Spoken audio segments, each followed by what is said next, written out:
Okay, here goes a lesson on absolute value equations and inequalities. Before we get started, just a quick review of absolute value. Remember, absolute value is always positive. It represents the distance from 0 on a number line. So, example, let's just pick any negative number, negative 10. On a number line, it's 10 units away from 0. It's not going to say 10 units to the left or to the right. Absolute value just says what's the distance away from 0, and it's always going to be positive. Some more things for a quick review. The absolute value of 3 is 3. The absolute value of a negative 4 is a positive 4. And the absolute value of 0 is 0. The absolute value is never going to be negative. Okay, it's always positive, or in special situations, it's going to be 0. Now, going back in the day for solving, think about the variable x. The absolute value of x equals negative 5. If you think about it, x can be two different values. It could be a positive 5 because the absolute value of a positive is positive. X could also be a negative 5 because the absolute value of a negative is still positive.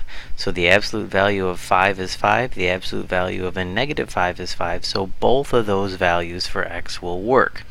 Now on the flip side, if you ever have an absolute value that's equal to a negative, remember what we said. The absolute value of a number is always going to be positive. It's never going to be negative. So in this situation, we would just say it has no real solution because you cannot take the absolute value of a number and get a negative. So the first thing we're going to do is we're going to solve absolute value equations, which is totally different than absolute value inequalities, as you will see in a little bit. So remember what we just said. The absolute value of 5 is 5. The absolute value of negative 5 is 5. So inside of this absolute value, we could actually have 15 or negative 15 because the absolute value of 15 is a positive 15 and the absolute value of a negative 15 is still going to give you a positive 15. So to solve absolute value equations, what we're going to do is we're going to take the inside and we're going to set it equal to 15, but we're also going to set it equal to a negative 15. We do not wait till the very end and just say plus or minus. So what we're going to do here is now we're going to solve. Add 3 to both sides, we're going to have x equals 18, and add 3 to both sides, we're going to have x equals a negative 12. Now if you don't believe me, let's plug it in and check. So x is going to be equal to negative 12 or 18. So look, let's plug it back in. Let's substitute 18 in for x.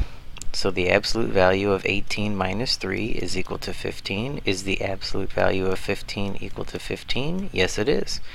Let's try it with negative 12. The absolute value of negative 12 minus 3 is equal to 15. Is the absolute value of a negative 15 equal to 15? Yes, it is. That's why we need to have both solutions that will work for this particular equation. So why don't you pause the video and try number 2. Here we go.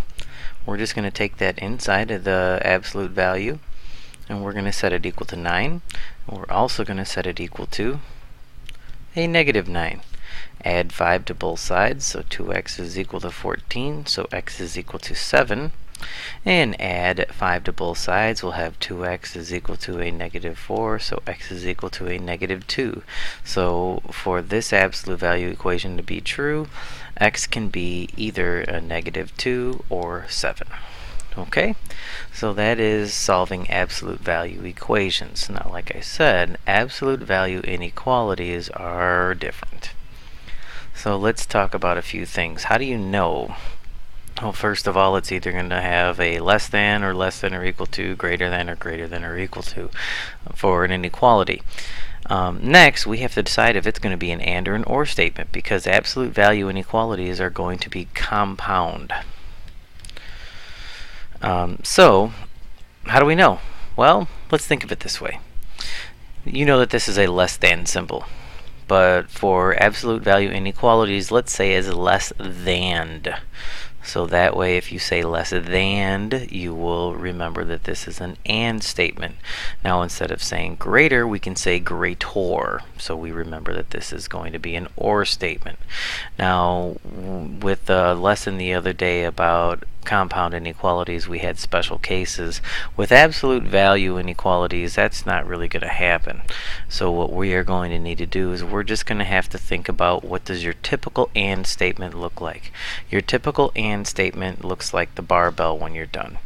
And remember, your typical OR statement looks like the arrows that are pointing away from each other, because only one needs to be satisfied. When in AND statements, they both need to be satisfied. So here we go. 2x plus 7 is less than 11.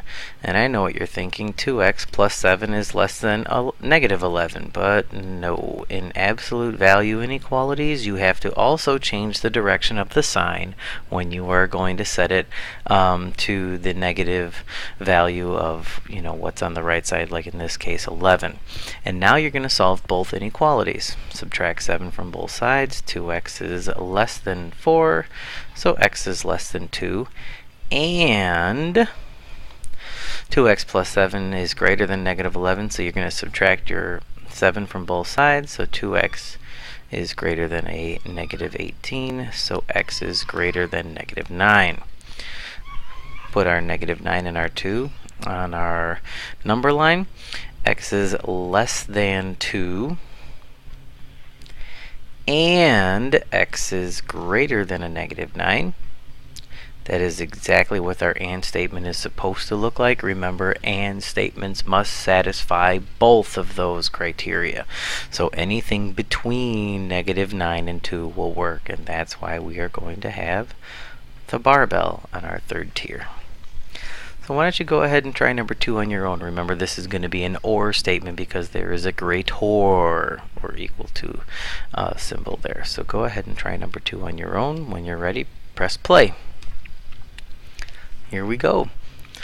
3x minus 2 is greater or equal to 8, or 3x minus 2 is less than or equal to a negative 8. Solve both of these. So we have 3x is greater than or equal to 10, so x is greater than or equal to 10 thirds, or 3x is less than or equal to a negative 6, so x is less than or equal to a negative 2. So we have our negative 2, our 10 thirds, x is greater than or equal to 10 thirds, or x is less than or equal to negative 2. That is exactly what an OR statement is supposed to look like. So if that's what you have, then you did it correctly. Okay, so we have a couple more to try. Why don't you go ahead, pause the video, and try all of these on your own, and watch out for a possible special case. There you go. You should be able to see them all now. Go ahead and take a minute to try these.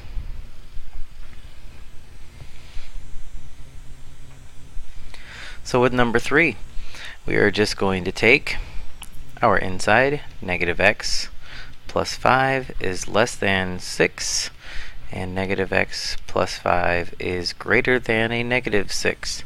Subtract 5 from both sides, so negative x is less than 1, so x is greater than a negative 1. Remember, when you divide both sides or multiply both sides by a negative, you must change the direction of the sign. Same with this one. This is going to be negative x is greater than negative 11, so x is less than 11. Now remember, this is a less than statement, so this is and.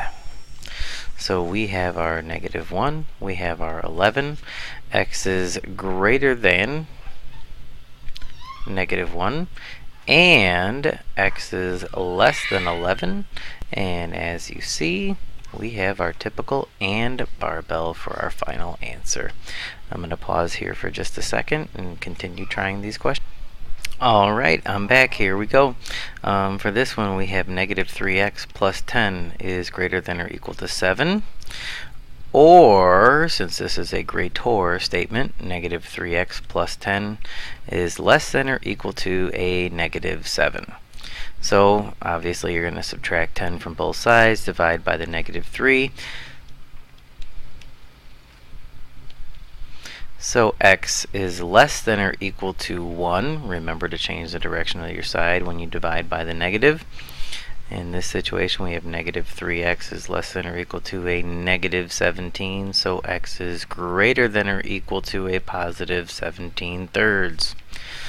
We have our 1, our 17/3. This is an OR statement, so again, it will look like they are pointing opposite of each other, and that's exactly what they do. So looks like if that's what you have, then you are correct. Okay, so number 5 and 6, I told you to look out for something tricky. So let's think about this for a second. Let's think about greater than or equal to 0. So we have 2x plus 6, which is greater than or equal to 0. And then remember, 0 is neither positive or negative. So does that mean we also have 2x plus 6 is less than or equal to a negative 0? No, it's just less than or equal to 0. So this is, like I said, watch out for something special. 2x is greater than or equal to a negative 6, so x is greater than or equal to a negative 3. And in this case, we have 2x, which is less than or equal to a negative 6, which means x is less than or equal to a negative 3. So, since this is a greater statement, this is one where I said rarely you will have a special situation, but we have our negative 3 here. We have x that can be greater than or equal to a negative 3. X can be less than or equal to a negative 3. So what does that mean? Well, we can have x be negative 3, any number greater than negative 3, or any number that's less than negative 3. So this is going to be an example of all real solutions. Last example, did you find the special situation in this one? Let's think about it. So the absolute value is less than 0. Hang on, let's go back to the beginning. What do we say? We said the absolute value can never be equal to a negative. So in this case, isn't anything less than 0 negative? So if you caught that trick right away, you can just say no solution. Now what happens if you would have attempted this problem? Well, you would have noticed that this is a less than, so you would have done an and statement. You would have had your 3x minus 9, which is less than 0, and you would have had your 3x minus 9, which is greater than. There's no such thing as a negative 0, so you'd have 0. You would have your 3x is less than 9, so x is less than 3, and you would have your 3x is greater than 9, so x is greater than 3. So then you would graph your 3. We have x that is less than 3 and x is greater than 3. Can you think of any number that is both less than 3 and greater than 3 at the same time, since this is an and statement? And the answer is no. There is no solution, even if you were to work it out step by step. So that takes us to the end of our solving absolute value equations and absolute value inequalities. Remember, if you have any questions, you know where to find me. See you soon.